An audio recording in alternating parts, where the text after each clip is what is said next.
Okay, this is going to be a pretty quick review of the BDP-62fd Pioneer Elite Blu Ray player.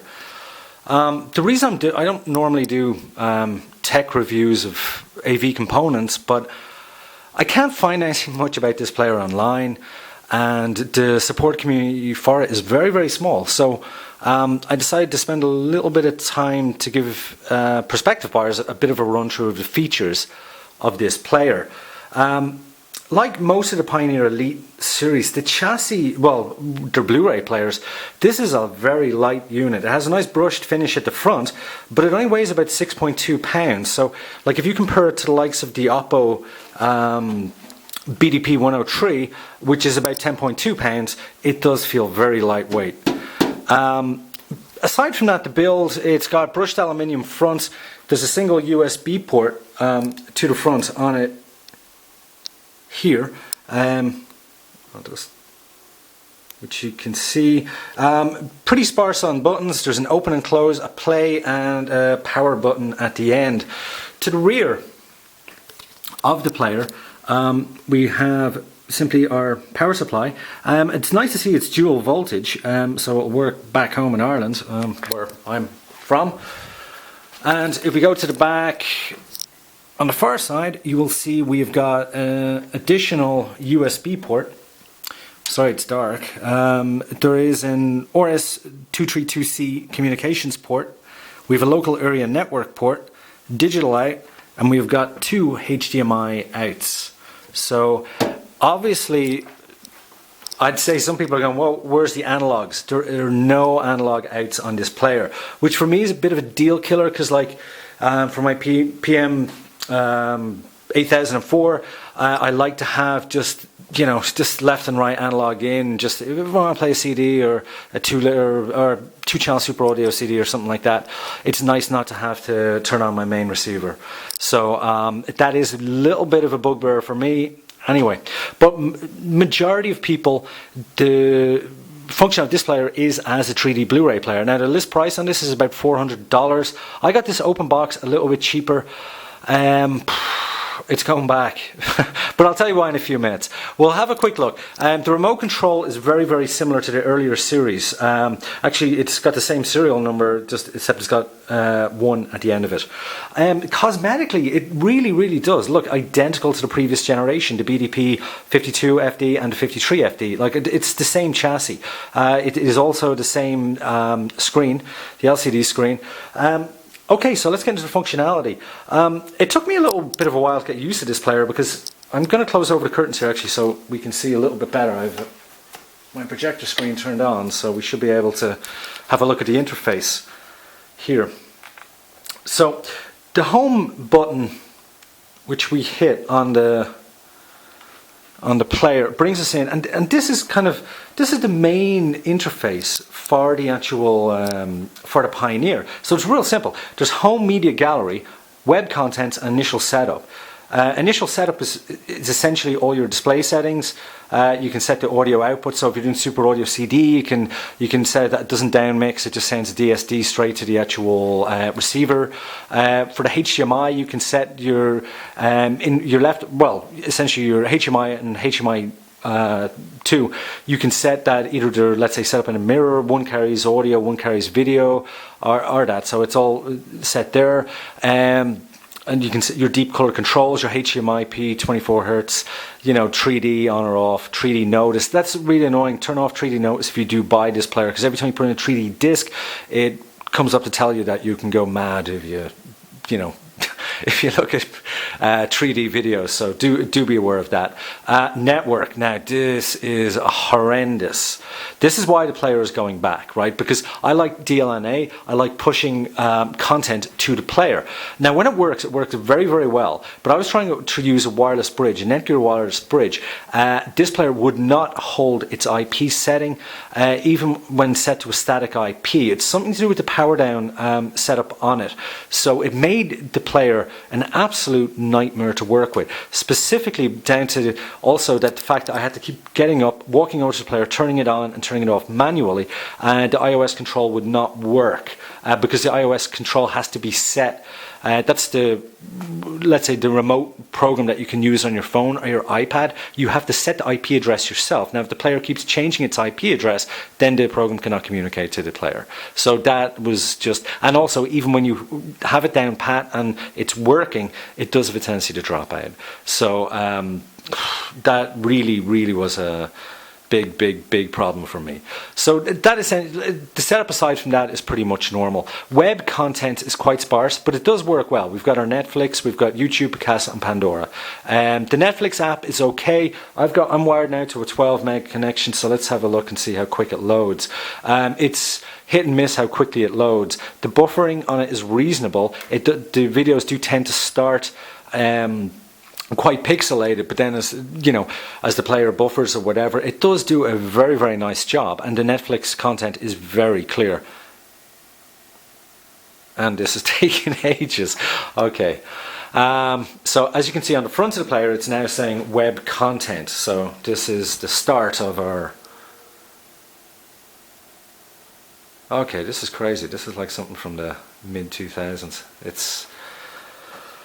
I'd say we're 40-50 seconds. Now this is really annoying as well at Netflix because it always gives you that option at the start. Now, so let's say,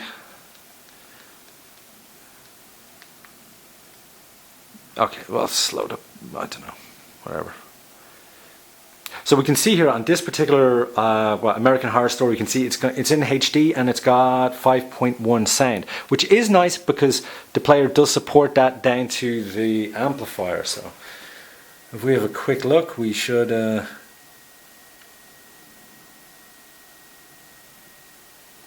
okay, we've got our loading here. I should have probably made this video at night so I don't have this going onto the screen. The loading is taking quite a while. I have a fast internet connection, so this does not bode well for this player. Now here we go. That line that you can see moving up diagonally is not visible to the naked eye. It's obviously the okay, now that looks clear-ish.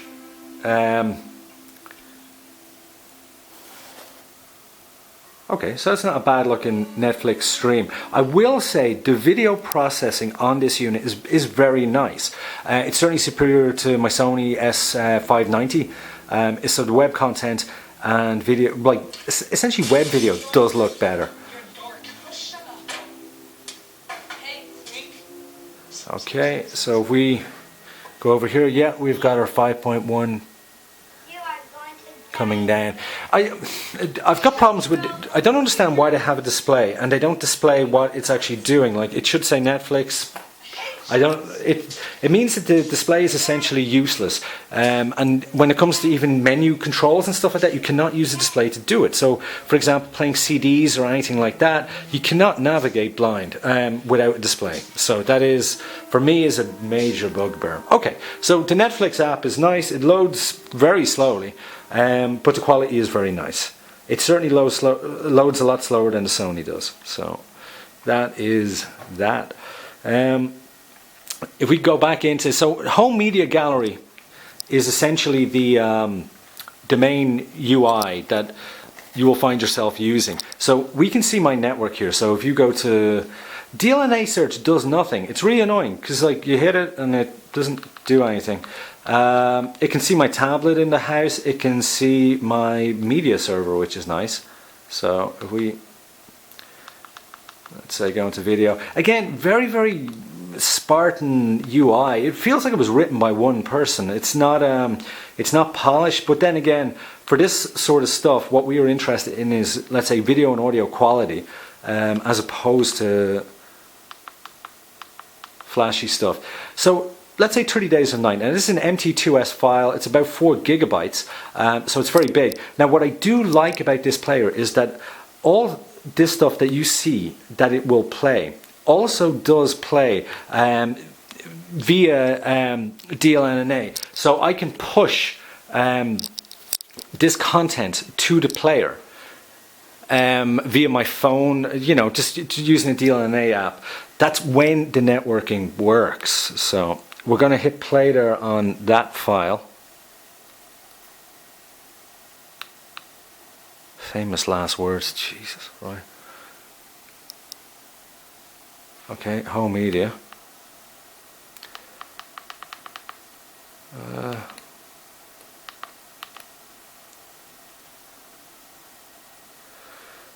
Okay, well, there we go. The place. This is an AVI.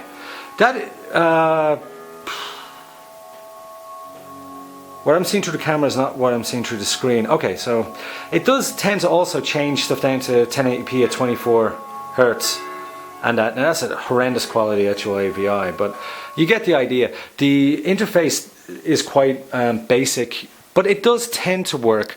I'm going to try. We're going to try something a little bit different. I have an iPhone here. So my phone is also on the same network. So we'll try and push some content to the player. This is a program called Woon. Exceptionally good little program. So if I go into my home network and my server, into videos, folders, and let's say we'll pick up a pretty big file with some description. Okay. And we should be able to see the Pioneer, yeah, DMR. So hopefully, fingers crossed, this will actually work on Pioneer. Okay, we got something happening. Wait, no we don't. Oh, we do.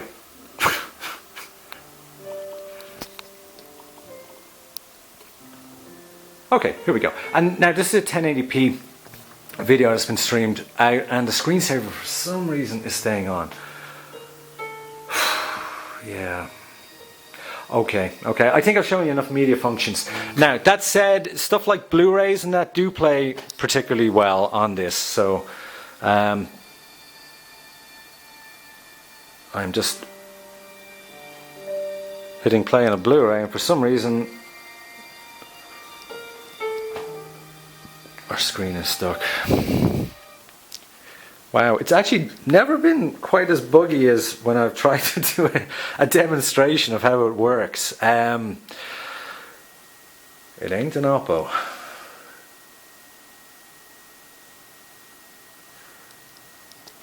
Okay, now we've put in Blu-ray disc.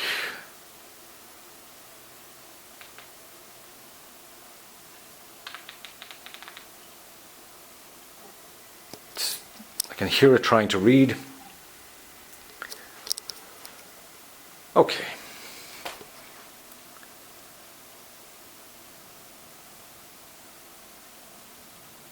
Okay, and she's loading up. Blu-rays do not load particularly quickly on this unit. There is also dropouts between menus. It's often like the signal is dropping to the projector, like now, so you can see the projector searching for its source. And then when the menu screen comes up, like our splash screen, we're back in action again. The dropouts are annoying. However, the video quality is exceptionally good. The Marvel processor that they use in this, I do find videos, especially web video, MKVs, all that sort of stuff, do look exceptionally well. FLAC files and all the audio files do play actually through that front USB that is on the player. However, there is a problem with them, and in the fact that you can't see. For example, if you've got your your main screen turned off, you cannot see the names of files or drill down through the menus like you could do, like this Marantz. If I plug in the same USB into it, I can then navigate through. With the Elite, I can't. So anyway, bottom line is I can't, at the manufacturer's price of this player, I cannot recommend it because there's too many bugbears that they'll annoy people, and at this money there are better options out there. I found myself buying an Oppo BDP-103, and I wish I didn't have to, because I got this for $250, and at $250, which is a lot less than recommended retail, it's just not worth it, unfortunately. And it is a unit that I did want to like, The downsides really are, one, it is patchy. The network connectivity is awful. There is a wireless dongle option, which I did not go for. It's only $100. I don't see you should have these days. You do not need to spend $100 to get Wi-Fi connectivity on a Blu-ray device. There is no analog outs, which is an issue for people, like, especially considering this is a universal player. It plays Super Audio CDs. A lot of listeners of Super Audio CDs are going to be using just a dedicated amp, 2-channel amp. They need the optical or the analog outs. So that said, this unit is not terrifically well thought out. I did want to like it, however, I can't recommend it. Okay, hope you enjoyed looking, and I hope this helped you if you were, on the fence or whatever, and buy an Oppo. Sorry.